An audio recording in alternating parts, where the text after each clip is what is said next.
seul. Ah oui, vive Macron. Ah, tu es pour Macron alors? Vive Macron.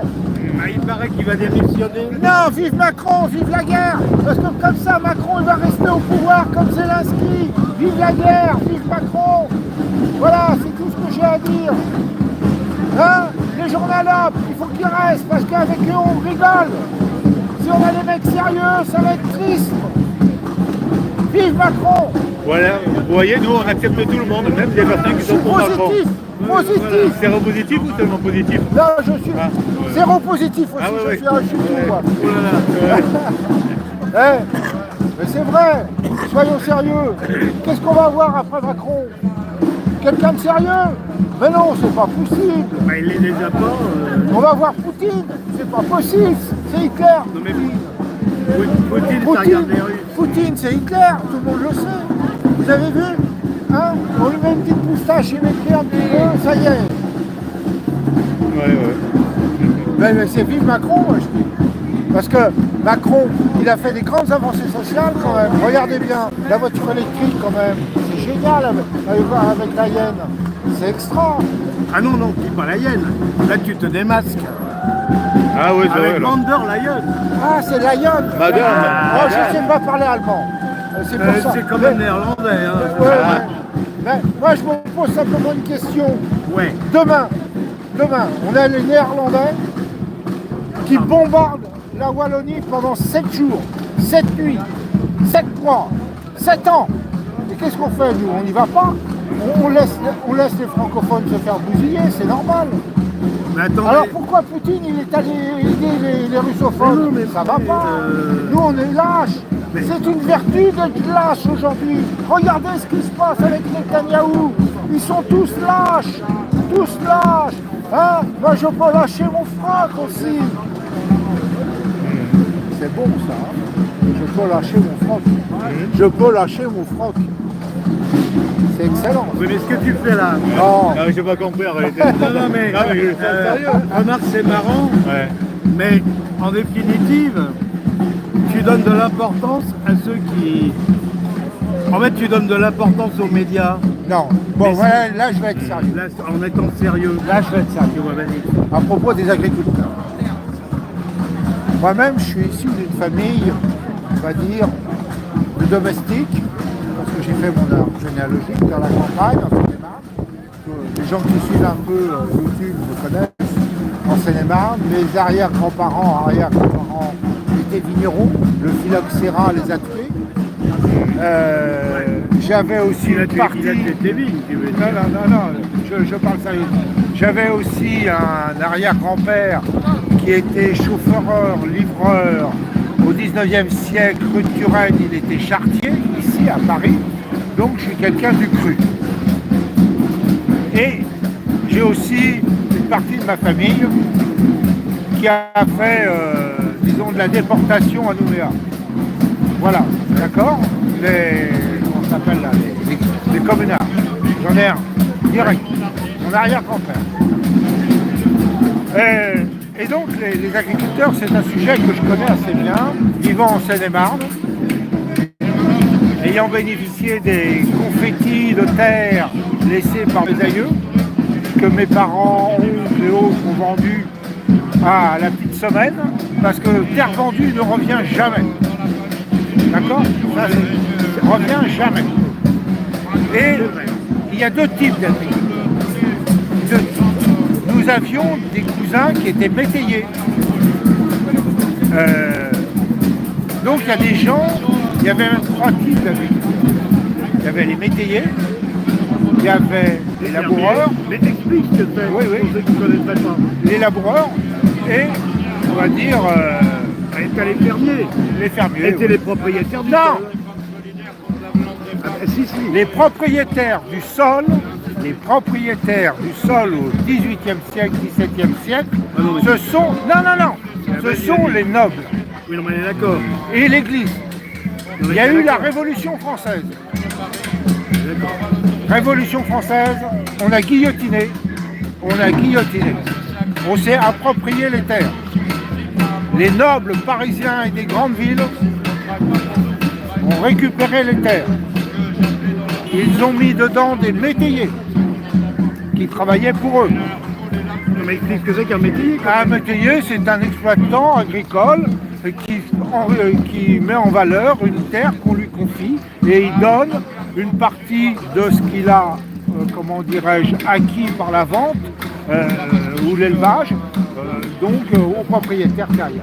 Aujourd'hui, en Seine-et-Marne, nous avons donc des agriculteurs qui louent des terres. Ils n'y arrivent pas. Et il y en a d'autres qui sont encore des métayers et qui sont surtout les héritiers, je dis bien, de ceux qui ont guillotiné. Et ce sont ceux-là qui foutent la merde. Je vais citer une famille, je ne devrais pas le dire, la famille Panhard. Panhard, chez nous, vous connaissez Panhard, les automitrailleuses, les voitures, tout ça. C'est ce qu'on appelle le militaro-industriel français. Bon, eh bien, la famille Panhard est un grand propriétaire terrien par chez moi, on ne se le cache pas, ils ont même des bureaux à Paris et tout. Je ne sais pas comment ils ont eu leur terre, tout ça, et ils ont mis des métayers qui travaillent dessus. Mais ces gens-là n'entretiennent pas toujours les fermes. Toutes les fermes que vous voyez qui se détruisent, elles ne sont pas entretenues. Je connais des agriculteurs qui louent des terres. Oui, les fermes, les bâtiments, ils s'écroulent. Ceux-là, ils ne peuvent pas s'en sortir. Mais les céréaliers, ceux qui ont hérité par succession disons, depuis le XVIIIe siècle, la Révolution française, 19e, eh ben ils s'en sortent bien. À côté de chez moi, j'ai deux gars, ils ont acheté 200 hectares. Ils ne vont pas manifester, ces gens-là. Tout va bien pour eux. Ils investissent. Ils ont justement acheté des terres à Panhard. Ils ont acheté des grandes terres. Et alors, 200 hectares à deux frères. Ils ont fait haras, ils ont fait des silos, ils spéculent donc sur le grain. Tout va bien pour eux. Ils sont imbuvables dans le pays. On ne peut pas les sentir dans le pays. Ils coupent les bois n'importe comment. Ils coupent, ils font n'importe quoi. Ils font du fric. Voilà. Pourquoi? Parce que papa leur a payé l'exploitation et papa est dans le domaine pharmaceutique. Tout le monde le sait maintenant. Alors, arrêtez de nous bassiner les agriculteurs. Regardez comment vous avez acquis vos terres. Si vous êtes locataire, je suis avec vous. Si vous êtes propriétaire, ne racontez pas de conneries, on n'achète pas des propriétés de 200 hectares en n'ayant rien. Moi, je sais d'où je viens. Mes ancêtres ont tout vendu à cause du phylloxéra. Alors maintenant, vous avez piqué des terres, les agriculteurs, aux nobles. Maintenant, vous les faites piquer par la banque. C'est très bien. C'est la suite des choses. D'accord? Vous n'êtes plus franc-mac. Vos ancêtres étaient franc-mac. Moi, au 19e siècle, 18e siècle, j'aurais été franc-mac. Parce que j'ai horreur de la royauté. C'est ça, le grand problème de l'humanité. C'est qu'on est toujours sur un tapis roulant. On est sur un tapis roulant, on n'arrive pas à se stabiliser. Et franchement, ces gens qui ont des propriétés, des grandes propriétés, posez-vous la question comment vous les avez acquises. C'est pour ça qu'ils ne veulent pas de gilets jaunes, la plèbe. Ils ne veulent pas de la plèbe. Ils ne veulent pas des cassos. Ils sont toujours au-dessus du tas de fumier. Dites-vous-le bien. Alors, pas de compassion avec les agriculteurs. Ils ne veulent pas de nous. Point barre, fini. Restez où vous êtes. Vivement le chaos. Parce que vous allez en chier, les mecs. Ouais. En fait, ton prénom, c'est quoi déjà? Pierre. Pierre. Faudrait que je m'en rappelle, comme ça, moi, je Non, mais ce que je dis, c'est la vérité. Ah ouais. Ouais, mais par contre, il y a quand même des divisions avec la FNSEA et aussi les autres. Mais c'est du pipeau, c'est la CGT, CFO, c'est tout ça, c'est la même tambouille. Ah, c'est la même tambouille, il faut arrêter. N'importe comment, comme on nous dit que le Mercosur, là, ça va nous. Si on ne signe pas, on va plus avoir à bouffer. Mais c'est des conneries, Il faut arrêter tout ça. Non, c'est vraiment de la connerie. Hein, les mecs, là, les bobos à la con, là. Hein? La pêche, moi je fais du jardin, j'ai pas un engin mécanique. Hein. J'ai pas d'engin mécanique. Hein. Malgré mes 70 ans, je suis à la pelle, à la pioche et hop, ça marche. Je fais des bleds. Je fais pas d'avocat, je fais pas toutes ces conneries.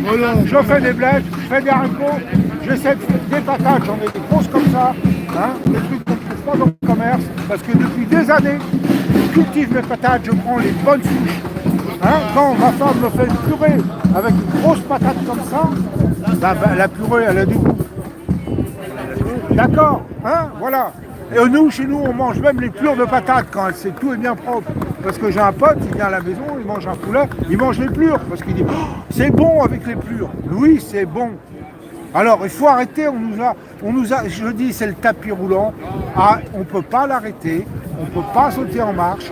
Il faut essayer de se tenir dessus. Et voilà. Alors maintenant, les mecs, si vous ne voulez pas cultiver ne serait-ce qu'un plant de tomates sur votre balcon, là, les parigots, C'est plus la saison. Non, non, mais c'est leur problème, c'est leur problème. Hein. J'ai une copine, là, un jour, c'est une Belge. Elle va souvent vers Périgueux, par là. Et elle est en vacances. Qu'est-ce qu'elle voit? Elle va faire le marché là-bas à Périgueux. Qu'est-ce qu'elle voit? Tomates de Hollande. Elle a failli tomber en arrière. Mais j'ai dit, eh oui, tout ça, ça vient de Belgique, de Hollande, tout ça, dans les serres. Mais bien sûr, nous, les tomates chez nous, on n'en a pas au mois de juillet. Ça n'existe pas, les tomates au mois de juillet chez nous. C'est fin août, septembre. Dans la nature. Fin août, septembre. Voilà. C'est août, ça. Voilà. Là, ça dépend où t'es. Hein. Oui, il dépense. Oui, je dis chez nous, là. C'est l'île de France, c'est des marres. Mais oui, mais il faut bien le dire, c'est pas un fruit de chez nous, ça, c'est un fruit importé. Mais si je descends en juillet en Italie, il y a des tomates partout. Mais je vais vous dire une chose, les mecs. Atterrissez. On vous a foutu dans la gueule, parce qu'il n'y a pas d'autre mot, je suis grossier. Le luxe, le confort, c'est bien. Vous savez, chez moi, il fait 15 degrés dans la maison. Avec ma femme, on mange à côté du poêle, un poêle en tôle. Oui, oui, je ne vis pas dans une caverne, mais j'ai 7 mètres cubes de bois pour passer l'hiver. Là, on n'a plus de bois. Demain, la tronçonneuse et on y va. On va couper. Ça, c'est de la vie. Ça, c'est de la vie. C'est ce qui te maintient dans la vie. C'est pas le confort, c'est pas ton ascenseur. C'est tout ce que j'ai à dire. L'ascenseur, ça te tue. Alors, on va dire, putain, ce mec, qu'est-ce qu'il nous raconte? Mais c'est vrai. Les articulations, les mecs, il faut les faire fonctionner.